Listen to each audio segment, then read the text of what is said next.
5, 4, 3, 2, 1. Motores encendidos. Listo el despegue. El programa aéreo está dentro del horario. El vehículo espacial responde bien. El vuelo es tranquilo. Solo hay pequeñas turbulencias.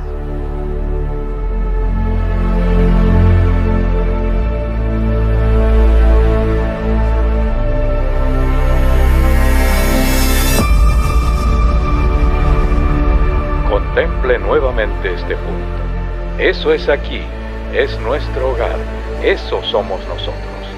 En él están todos los que amamos, todos los que conoces, todos de quienes has oído hablar.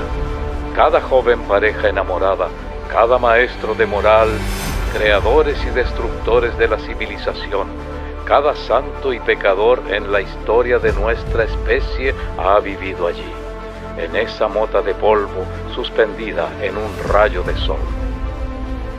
Quizás no haya mejor demostración de la locura de la presunción humana que esta imagen distante de nuestro pequeño mundo. Viajemos en el tiempo para descubrir cómo los eventos en la historia de nuestro planeta sugieren que no estamos solos en el universo y que nuestro punto azul pálido tiene un propósito.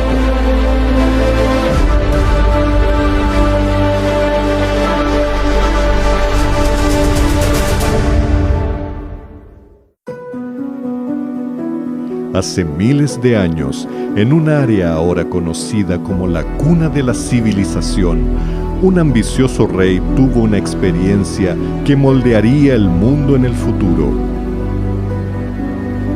Babilonia fue la ciudad más grande de la tierra y su legado sigue vivo. Al pasar por su imponente puerta de Ishtar, los viajeros encuentran una ciudad repleta de vida y llena de oro y riquezas. Esta joya de la antigüedad era la envidia del mundo. Cualquier visitante de Babilonia, en el apogeo de su poder, quedaría absolutamente asombrado por el espectáculo de su arquitectura y por el hecho de que allí, reunidos en la ciudad, había personas de todo el mundo. Era una verdadera metrópoli. Babilonia se proclamó a sí misma como la primera ciudad del mundo, la primera ciudad que los dioses habían creado. Y esta presunción reflejó el hecho de que en verdad era una metrópoli de un orden y escala que el mundo jamás había visto. Una noche, el rey Nabucodonosor de Babilonia fue despertado por un sueño inusual. Un joven esclavo hebreo de nombre Daniel fue llamado para interpretar el sueño. Daniel, como muchas personas en el mundo antiguo, creía que los sueños eran significativos y que Dios se comunicaba o los dioses se comunicaban a través de los sueños. Y Daniel creía que su Dios, el Dios de los hebreos, sabía el significado y la interpretación de este sueño. En su sueño, el rey vio una estatua gigante hecha de oro, plata, bronce y hierro, con los pies de hierro mezclados con barro. Daniel reveló que cada metal representaba un poderoso imperio que comenzaba con Babilonia como la cabeza de oro, y predijo con precisión el surgimiento y la caída de los imperios.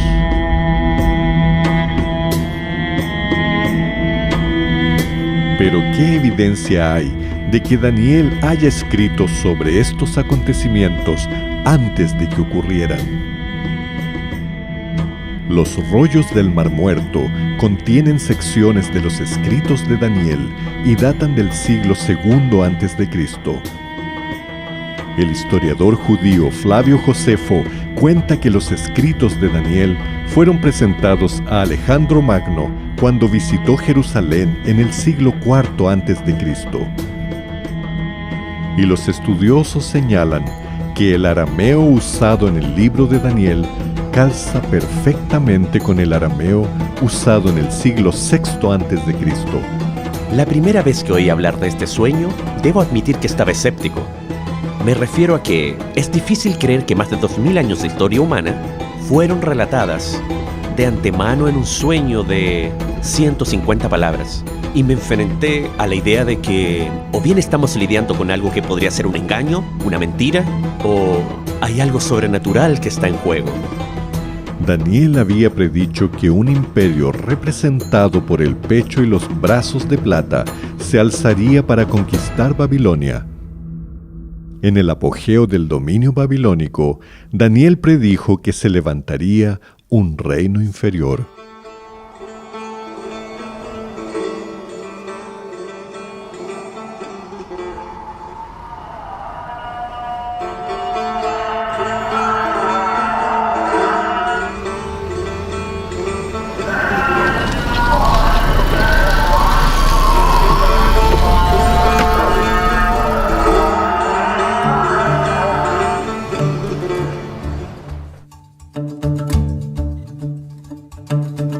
Mi nombre es Atefa y vivo en Shiraz. Es una de las ciudades más bellas de Irán, conocida por sus jardines y poetas. En mi tiempo libre me encanta tomar fotos. Como mujer musulmana, me siento asombrada cuando vengo a esta mezquita.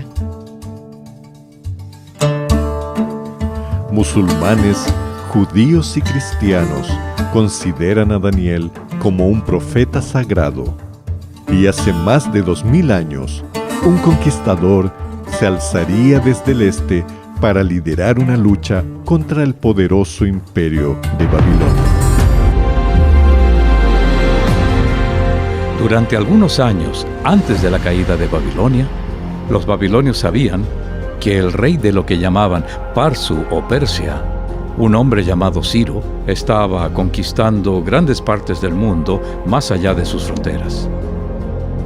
Después de unirse con sus vecinos los medos, Ciro lideró los 2 ejércitos combinados en una serie de victorias famosas, dejando su nombre en alto como una estrella en ascenso. Pero su ascenso no estaría completo sin la toma de Babilonia. Heródoto retrata a Ciro como el modelo de un gran conquistador y retrata a Babilonia como la mayor conquista de Ciro, el premio supremo. Y era el premio supremo porque era el hueso más duro de roer. Babilonia era una poderosa fortaleza. Sus enormes paredes, con zanjas profundas y puertas imponentes, hacían imposible que cualquier fuerza invasora la conquistara. Enfrentados por muros que no se podían romper, las tropas persas identificaron el río Éufrates como el punto de entrada. Desviando su cauce río arriba, las tropas de Ciro pudieron marchar a lo largo del lecho del río, por debajo de las puertas y hacia el corazón de la ciudad.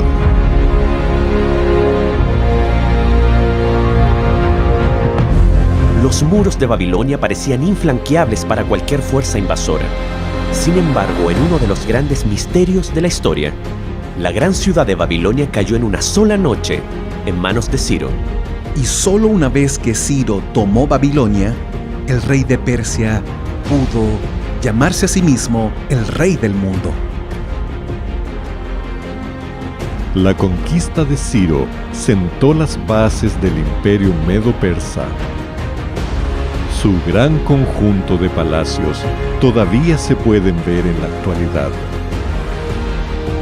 Cuando camino por las ruinas de estas antiguas ciudades, siento una fuerte conexión con el pasado. Siento que el legado y los mensajes del pasado siguen vivos hoy.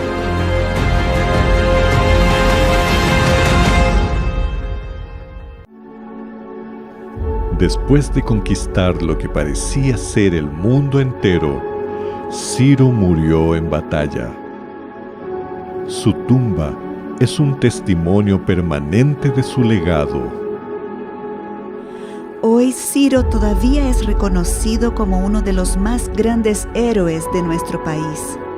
El imperio que creó se construyó sobre el respeto a los demás y el deseo de una paz duradera.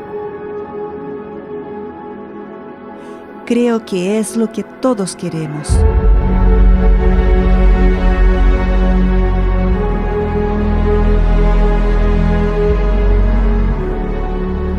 Cuando los reyes persas morían, sus cuerpos eran enterrados aquí.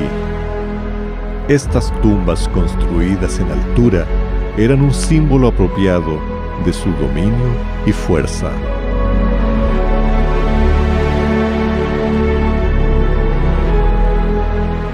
Pero aquí hay una tumba inconclusa. El último de los reyes persas estaba recién ascendiendo al trono cuando se encontró cara a cara con un agente de la profecía de Daniel. Un joven y valiente general de las colinas de Macedonia había puesto sus ojos en la destrucción persa.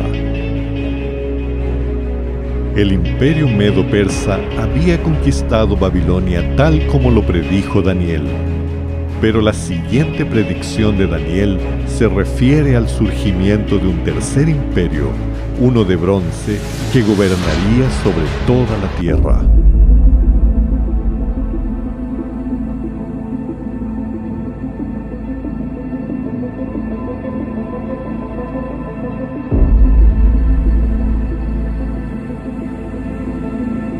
Escalar aquí es una especie de tradición, se traspasa de padre a hijo.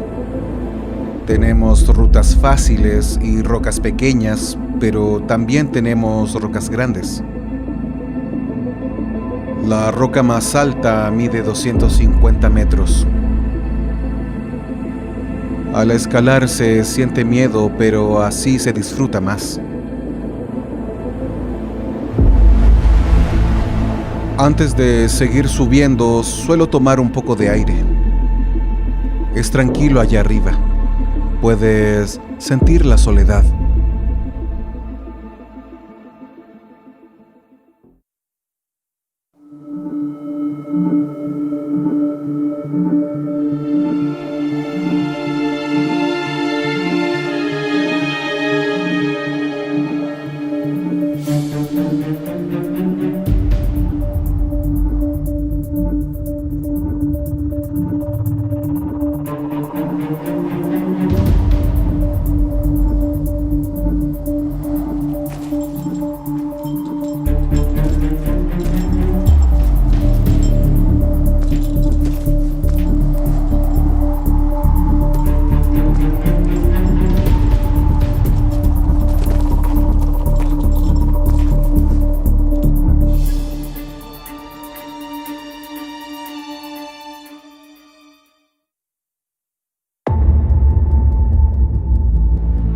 Hoy los monasterios adornan las cumbres de estos acantilados.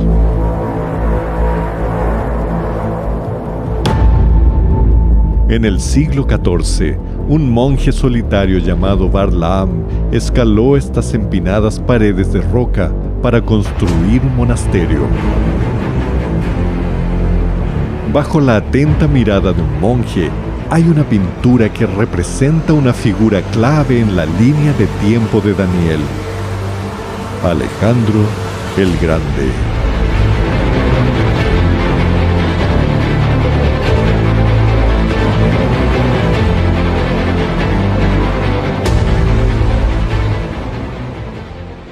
Alejandro nació en el pequeño estado de Macedonia. Al convertirse en rey a la edad de 20 años, propuso lo impensable: invadir al poderoso imperio persa. Las primeras victorias llenaron a Alejandro de confianza, pero sería la llanura polvorienta de Gaugamela donde Alejandro lo arriesgaría todo.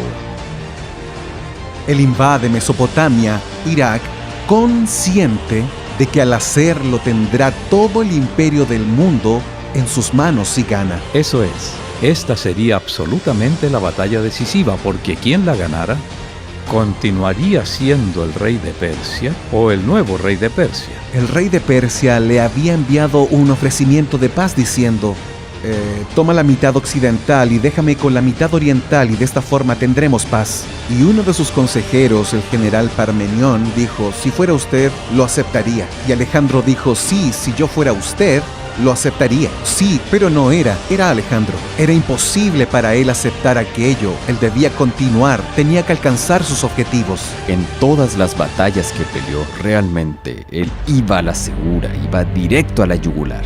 El clímax de todo su reinado se acercaba. Todo dependía de esto. Dirigiendo sus tropas hacia el flanco derecho, Alejandro forzó una brecha en la línea persa. Los carruajes persas reaccionaron atacando la izquierda griega. Alejandro aprovechó la abertura central y persiguió al rey persa en su retirada a caballo. Aunque era superado en número en suelo extranjero, Alejandro obtuvo una famosa victoria. Él provocó la caída de un imperio y el surgimiento de otro. El Imperio de Plata fue reemplazado por el Imperio de Bronce, tal como Daniel había dicho que ocurriría. En cierto sentido, Alejandro era un oponente aterrador, manchado de sangre, y no debiéramos romantizarlo. Él mató a muchas personas, y su grandeza se levantó entre la sangre de mucha gente.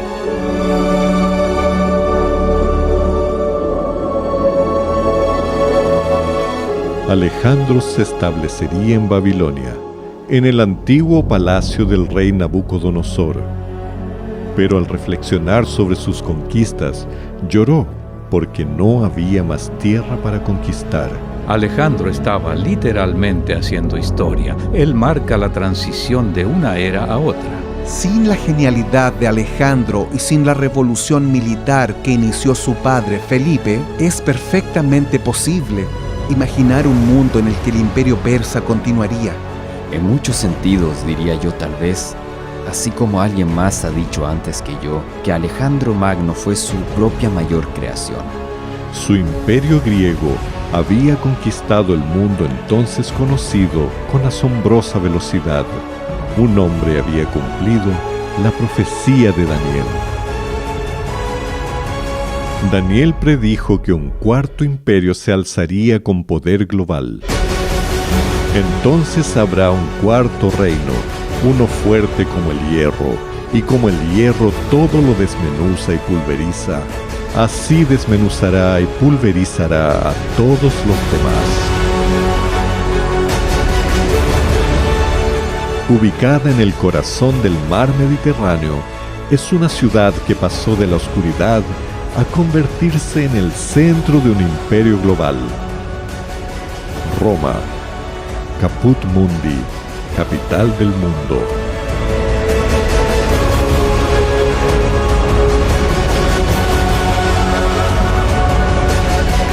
Las maravillas arquitectónicas siguen de pie, símbolos duraderos de fuerza y ambición.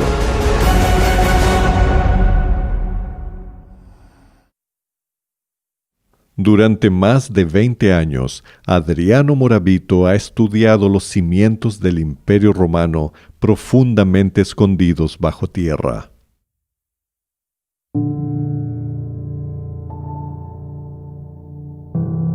Mucha gente viene a Roma para visitar lo que está sobre el suelo, pero lo que permanece bajo tierra es mucho más.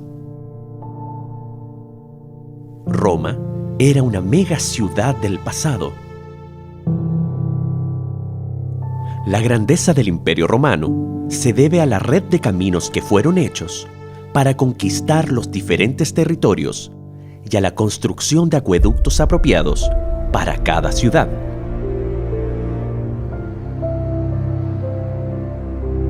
Se construyeron acueductos que permitieron que la ciudad creciera.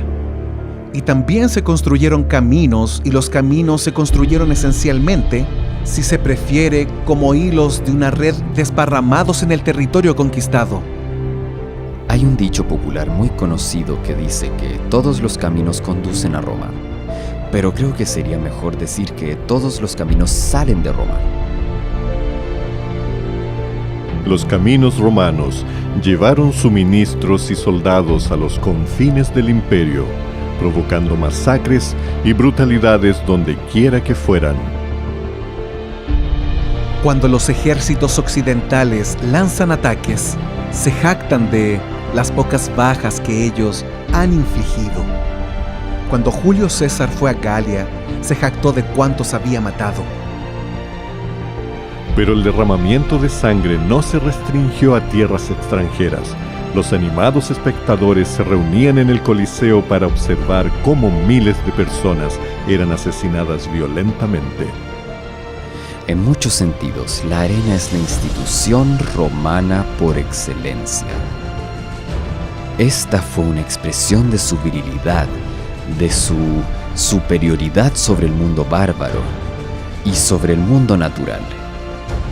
En el apogeo del Imperio Romano, aproximadamente 1 de cada 5 personas en el planeta vivía y moría bajo el gobierno del emperador. Sus fronteras se extendían desde el norte de África hasta Britania.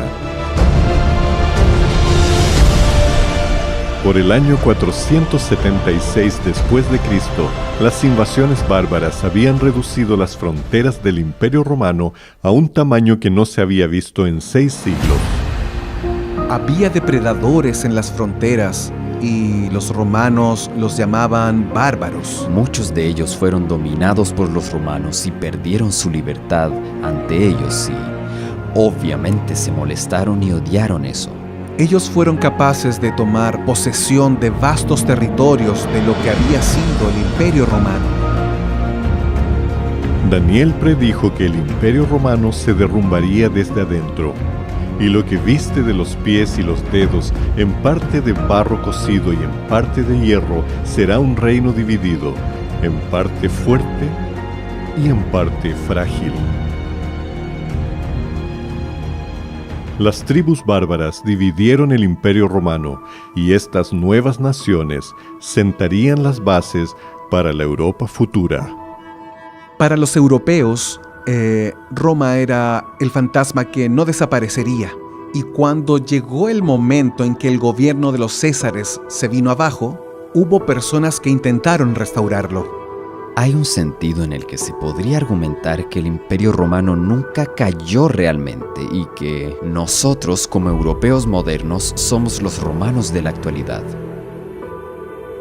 La siguiente predicción de Daniel fue que los reyes y reinas europeos buscarían reparar el imperio dividido a través de alianzas matrimoniales. Así como viste el hierro mezclado con barro, así se mezclarán por medio de alianzas humanas, pero no se unirán el uno con el otro, como el hierro no se mezcla con el barro. A medida que se acercaba el siglo XX, muchos de los poderes políticos de Europa estaban vinculados por alianzas matrimoniales, pero las disputas familiares provocarían eventos que arrastrarían a Europa a través de 2 guerras mundiales. Millones perecerían cuando los líderes ambiciosos trataran de resucitar un imperio europeo unido. Decididos a nunca permitir que Europa tuviera otra guerra sangrienta, los líderes mundiales se unieron para firmar tratados de paz, allanando el camino para el desarrollo de la Unión Europea. Pero la tensión persiste. Desde que las fronteras abiertas fueron amuralladas, los temores sociales y religiosos se derramaron en las calles. La desigualdad económica, el aumento del desempleo y el extremismo político están ganando terreno. Está claro, el hierro y el barro no se mezclan. El sueño de Daniel contiene 7 elementos proféticos, o sea, Babilonia, Medo-Persia, Medo-Persia, Grecia, Grecia, Roma, etc. Y de esos 7 elementos proféticos, 6 ya se han cumplido. Ahora, solo la fuerza de la lógica y de las probabilidades sugeriría que si han sucedido 6 de los 7 elementos proféticos, es muy probable que el 7º también ocurra. Daniel predijo que el oro de Babilonia pasaría a manos de otro, que el imperio de Ciro llegaría a su fin. Que el egoísmo y la codicia de los imperios del hombre nunca tendrían éxito. Que la fuerza y la brutalidad del Imperio Romano se encontrarían con su rival. Que sus fronteras se fragmentarían, que serían divididos desde adentro, y que los esfuerzos por unirse contra la palabra de Dios fracasarían continuamente. El elemento profético final es una piedra cortada, no con manos. Esa es la forma en que Daniel habla de una intervención sobrenatural que golpearía la imagen en los pies de hierro y barro. Esto significaría el fin de todos los reinos terrenales y que Dios establecería finalmente su propio reino eterno. Hoy nuestro pálido punto azul se sitúa al final de la línea de tiempo de Daniel. Él predijo que durante el tiempo de la Europa moderna, Dios volvería a la tierra para establecer su reino eterno.